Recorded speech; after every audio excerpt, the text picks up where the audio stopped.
Welcome back to A Game of Fangs and Thrones. My name's Hannah, and this is episode 3 of Read 9 by 1.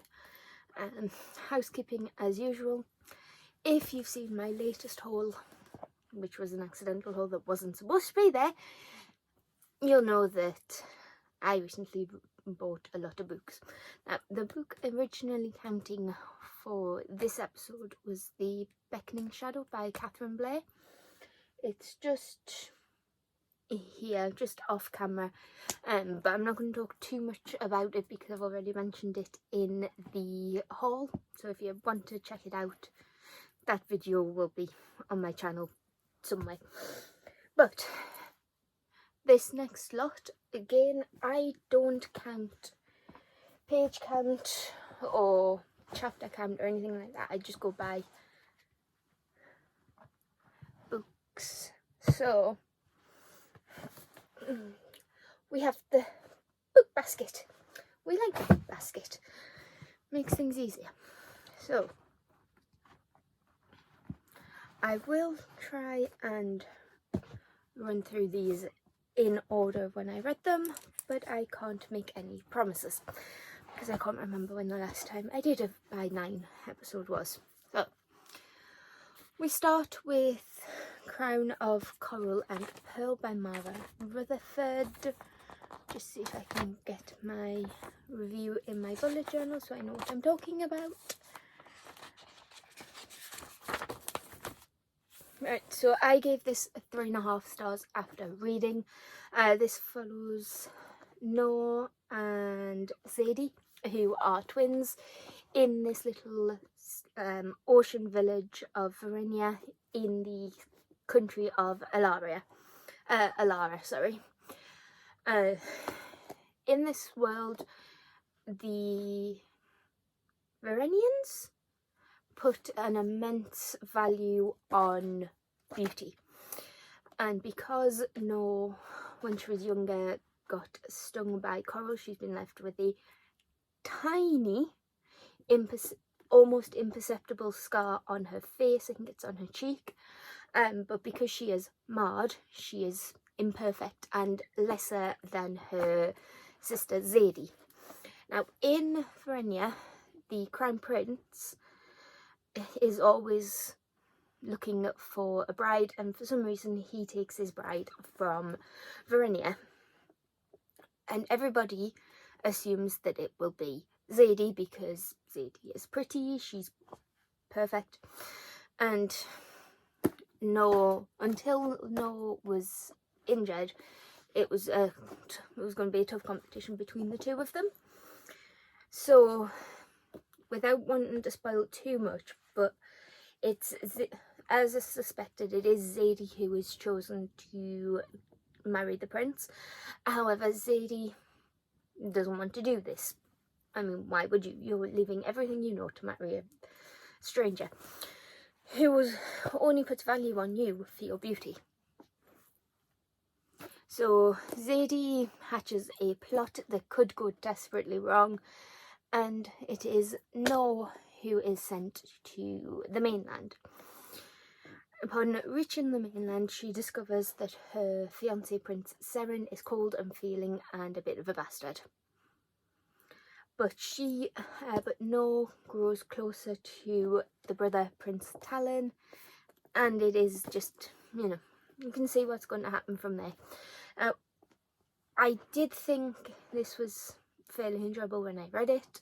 I mean, I finished it, but having time to reflect on it, I think I'm going to stick with the 3.5 rating. The bond between the sisters was great. It had that love-hate that people with siblings tends to have, that I can bully you but nobody else can kind of mentality that we have. We wind each other up. No and Zadie did have that, and there is an element of No having to protect Zadie, but it just didn't do it. There is a sequel, but probably won't pick it up, so that's one for the unhaul cart, the unhaul box, which I'm going to have another look at. I'm going to go through these again and see what I can remove because they're getting rather full. And the next book was this, and it was The Devil Makes Three by Tori Bavellino. When I read this, I gave this a 5-star. I couldn't read my own writing there. I thought this was great. For some reason though, I thought it was dark academia, but it's not. It's more of a YA horror. And once I got into the fact of it being a YA horror, I enjoyed it a lot more. It's very melodramatic, very eerie. Basically, we have two students. We have a Tess, who is the niece of the librarian, and we have Elliot, who is the son of the headmaster, set in this prestigious prep school. I don't really understand how that works. Elliot is half British. His mum is British, and she's been teaching him a little bit of the wise woman ways, shall we say. And Tess just happens to stumble into it because the library houses grimoires. Elliot almost blackmails Tess into getting him the grimoire that he needs, which is quite a dangerous one. But then Tess accidentally unleashes the devil. And it was just so...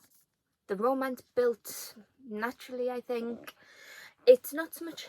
I don't think it was hate to love, but bad first impressions, shall we say. And they are forced together through circumstance, and I am never going to look at black ink the same way again. Think Billie Eilish. That's kind of what happens in here. Just a little bit more eerie and sinister. So I am sticking with the rating of 5 stars, and it is more because of the vibe, the atmosphere, and it did answer the question that we all have about YA. How come, if this isn't a school, how come they have no lessons? This was actually set in summer.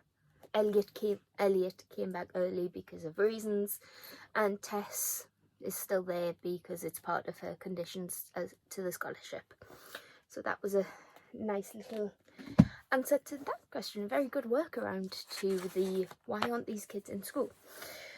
Then I read a sequel. I read Secret of the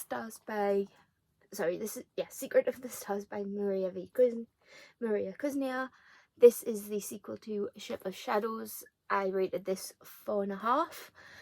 It got a full double page spread, but it just didn't hit that 5-star mark that the first one did. I can't really talk too much about this one because obviously it's a sequel, but this one deals with grief, imposter syndrome,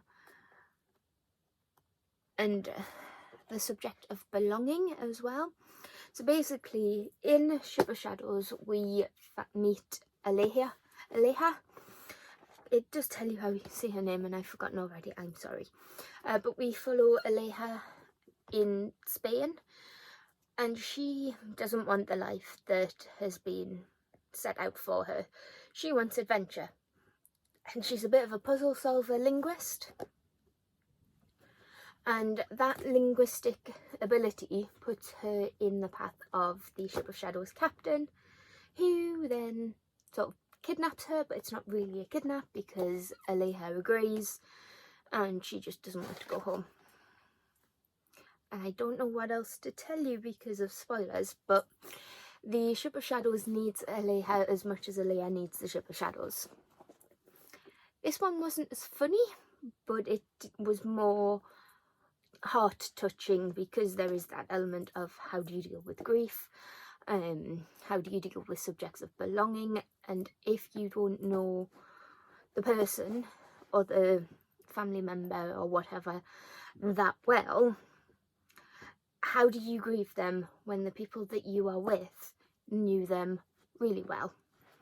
So that was quite an interesting take on that, but the humour seemed a little bit more dark, a little bit more sarcastic, a little bit catty at times.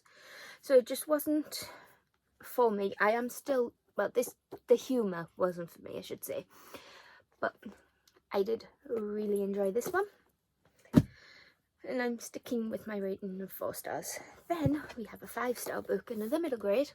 This is the Last Firefox by Lee Newbury. This just gave me all the feels. This follows Charlie, who's having a hard time at school. He's getting bullied, and at home his 2 dads raise the subject of adopting another child. Now Charlie is also adopted, and he doesn't feel lesser for that. His dads have explained that they love him just as much as if he was biologically theirs, and that's what matters. But while Charlie is dealing with that, he comes across a strange character in a castle courtyard who gives him a little furry fox called Cadno. Well, Charlie changes the name to Cadno for reasons, and you do find out what Cadno means. But Cadno isn't an ordinary fox, he is a firefox. And it's up to Charlie to 1, keep that secret, 2, protect Cadno, which sounds fairly easy, but this is a fox that acts like a puppy and can set fire to things. And what I loved about this was one of Charlie's dads, I think it's dad rather than papa, but I'm not sure, is a firefighter. Cadno is a firefox. That's just brilliant in my brain. But this is such a touching story on being brave, and how I think that firefighter dad says it best. I may be paraphrasing a little bit, but he says that just because you're being brave isn't about being scared. It's about being scared but knowing what you have to do. And there is a quote on the back that I really like. You need to be brave for yourself before you can be brave for other people. And the bad guy in this, bearing in mind I am a 29-year-old woman. No, I'm fully grown. I've read Empire of the Vampire, some Stephen King books, very adult, dark books, and I was terrified of the villain in this. It wasn't a clown, but it was just so terrifying. So because I am not telling you anything about this now, I'm just gushing, the 5-star rating remains.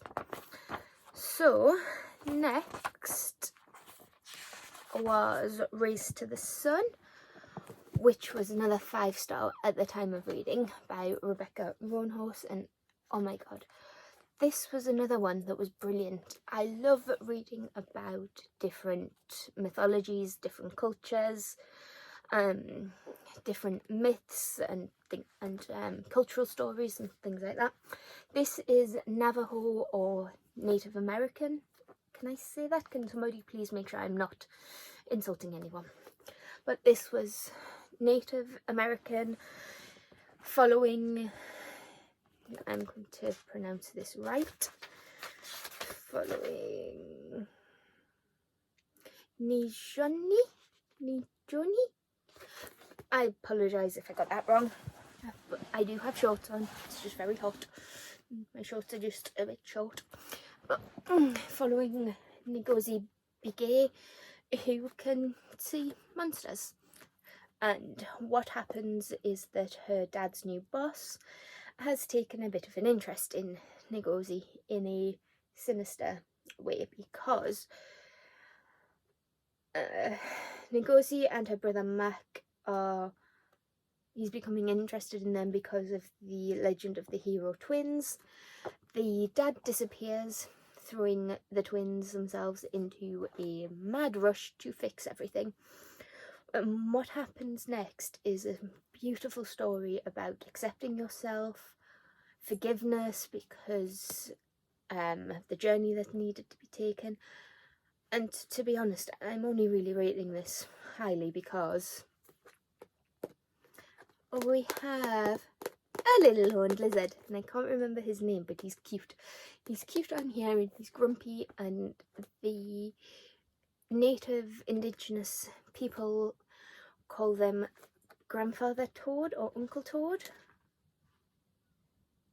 Oh, he's called Mr. Yazzie, and they call him, I think it's Grandfather Toad, but I'm not sure.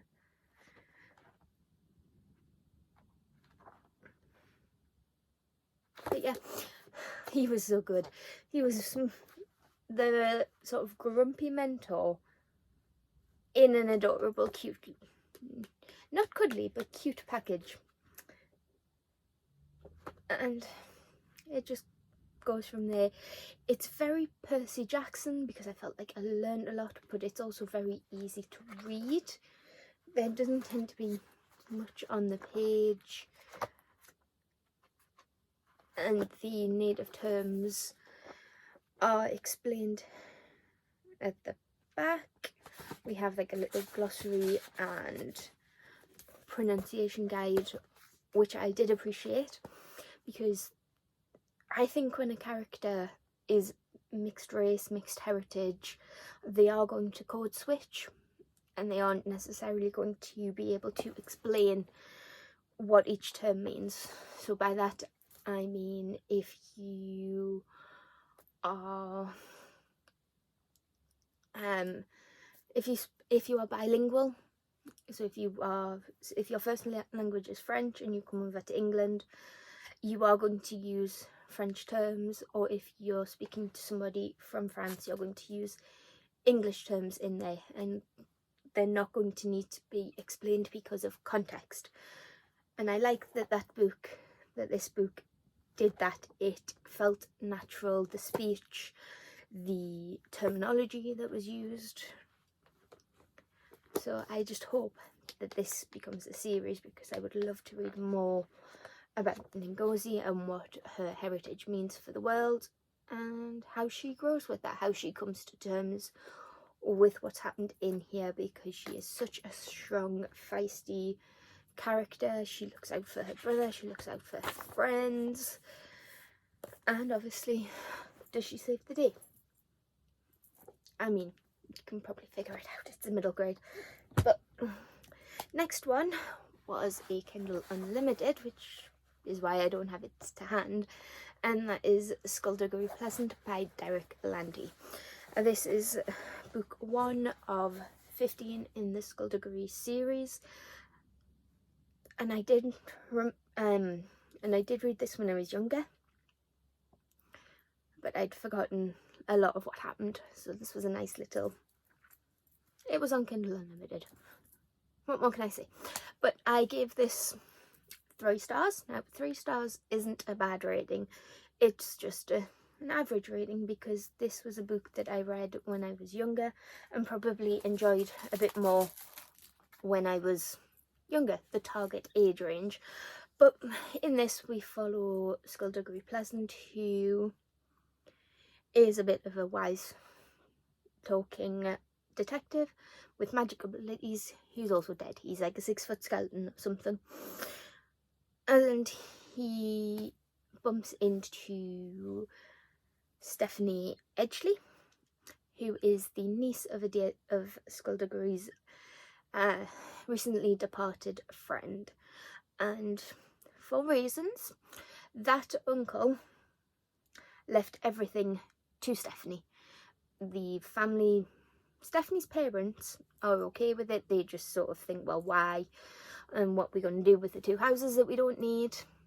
The other aunt and uncle and the nieces, Stephanie's cousins, are spoilt, and they are not appreciative of what they've got at all.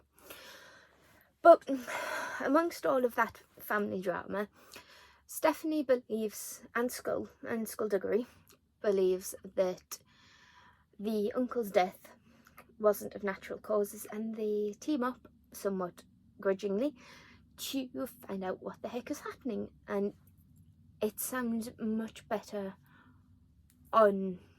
with me telling you about it than in reality, which never really happens because I always get the other way around. But I thought it was okay. it was a good solid start to the series. We understand what's going on, we understand a bit of the magic and why certain things happen and why certain things have happened, as well as leading up for the rest of the series. But it just didn't hit the same way as, say, Secrets of the Stars or Race to the Sun or The Last Firefox. And then we get on to my Aurelium reads. So I do have a vlog. I've just finished it before I filmed this, probably. So I'm not going to go through what every book fit for each prompt. I'll do that in a separate wrap-up, or even at the end of the month in the vlog.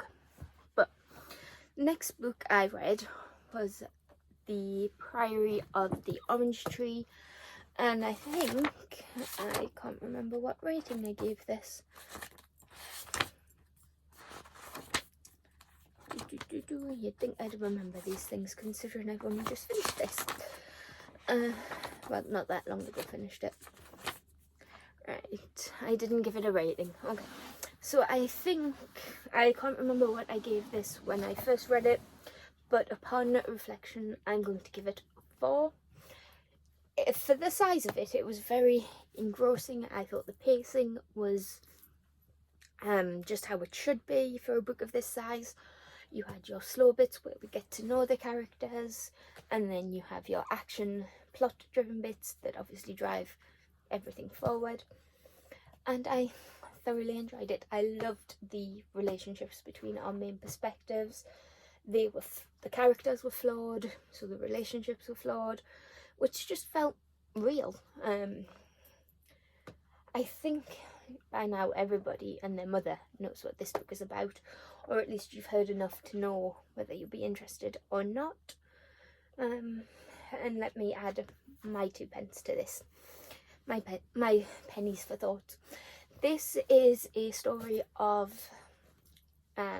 moving past grudges, accepting yourself, LGBTQ representation, disability rep.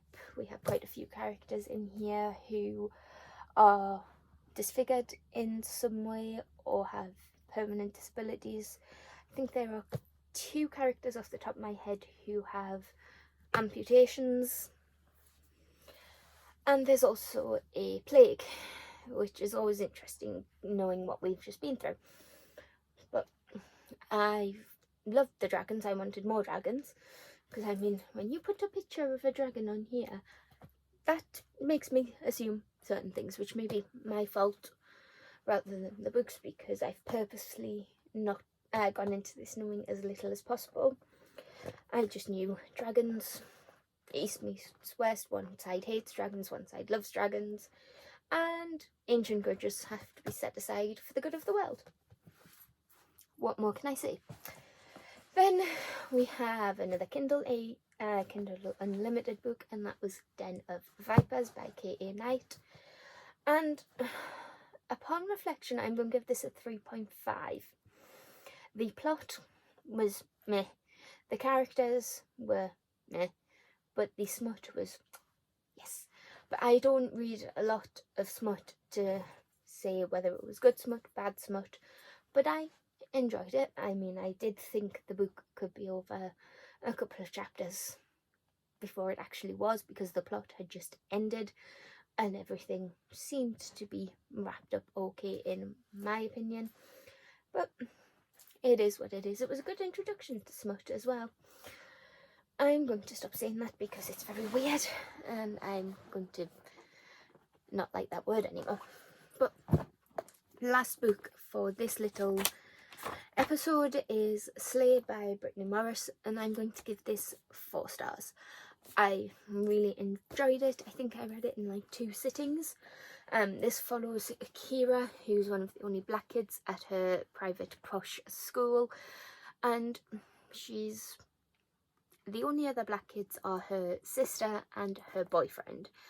And I can't really tell you too much because the relationships play a part into the plot, But basically, by day, Kira is normal. She answers the inane questions that I imagine a lot of POC people get about hair, black culture, and she's having enough of it. Basically, she doesn't want to lose her friendships, but at the same time she knows that she needs to put them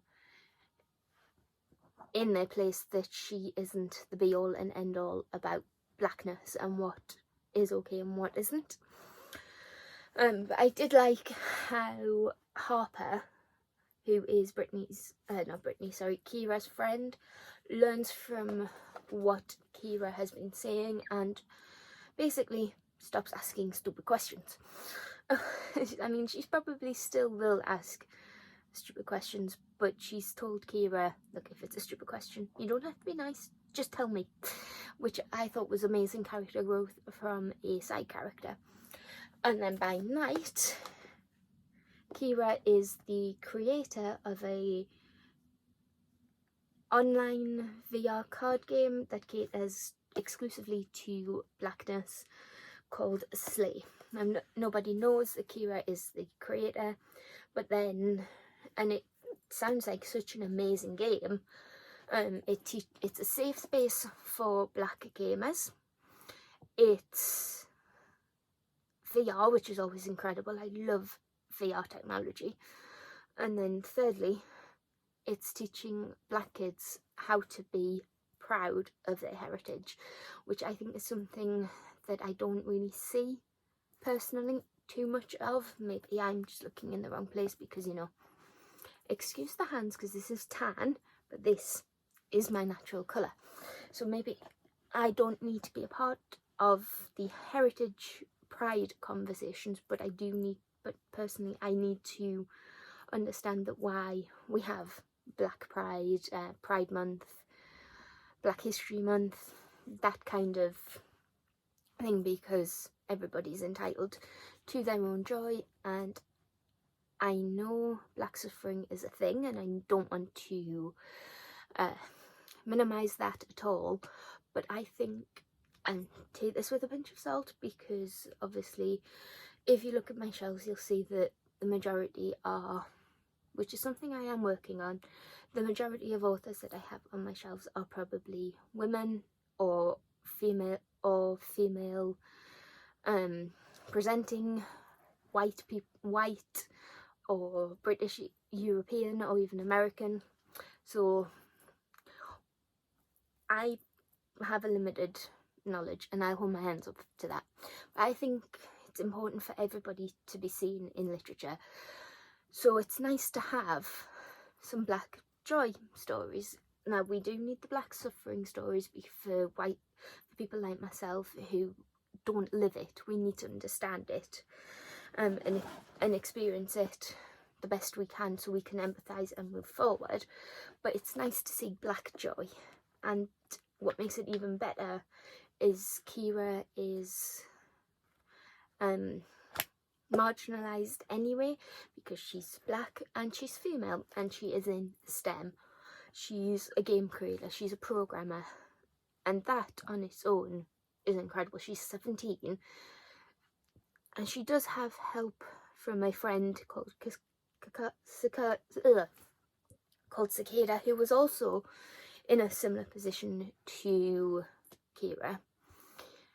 And these are young women, younger than myself, still in school, who have created a whole world that plenty of people go to. So it gets 4 stars. The only reason why it's not getting a 5 is because I don't like how the main antagonist was done.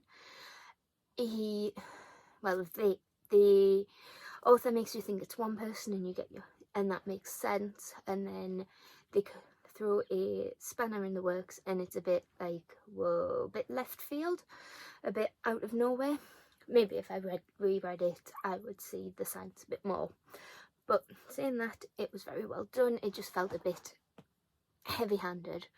But that's it for read 9 by 1, although we have briefly touched on the by 1 and why I'm not talking about it here. hopefully, fingers crossed, I don't go on on a book buying binge and buy more, because you probably can't tell, but this is full. This is the TBR. It is full. That is full, and I can only get access 2 shelves because the bed's in the way. And then there is another one in the corner that I think I can access 3 shelves of, but that is full, and it has books on top. So we need to do a big cull soon, so keep your eyes peeled for that. I think I have rambled on for long enough, so let me know what you've been reading. Let me know if you agree with my ratings, reviews. Let me know if you disagree. I'm always willing to see other people's perspectives. So give this video a like if you liked it, and hit that subscribe button if you want to see this, talk about these, and I'll see you in the next one. Bye.